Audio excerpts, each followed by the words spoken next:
ശ്രദ്ധിച്ച് നിങ്ങൾക്കിപ്പം ഓരോന്ന് മാറുമ്പോഴേക്കും അറിയാമല്ലോ കസ്റ്റമറുടെ ഒരു റിവ്യൂ എടുക്കുക എന്ന് പറഞ്ഞാൽ നമ്മളിപ്പം ഒരു 5 മൊബൈലിന് അല്ലെങ്കിൽ ഒരു 10 മൊബൈലിന് ഒരു ബ്രാൻഡ് ബാറ്ററി മാറിക്കൊടുക്കുമ്പോൾ അതിൽ ആ 10 പേരുടെയും അഭിപ്രായം എന്താണെന്ന് നോക്കുക. അപ്പോൾ നമ്മൾ അവരെ നമ്പർ വെച്ചേക്കുക. നമ്മൾ വിളിച്ചിട്ട് ബാറ്ററി ഇപ്പോൾ ഒരു മാസമൊക്കെ കഴിയുമ്പോൾ തന്നെ വിളിച്ച് ചോദിക്കണം. വാറണ്ടി ബാറ്ററി ആയിരിക്കുമല്ലോ.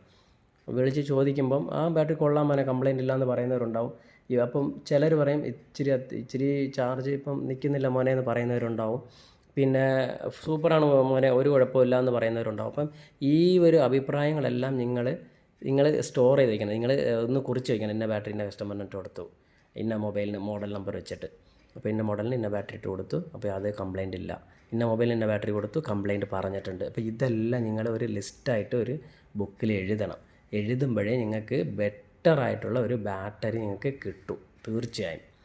അല്ലാതെ നിങ്ങൾക്ക് ഒരു നല്ലൊരു ബാറ്ററി നിങ്ങൾക്ക് സെലക്ട് ചെയ്യാൻ പറ്റത്തില്ല. ഞാൻ അങ്ങനെയാണ് ചെയ്യുന്നത്.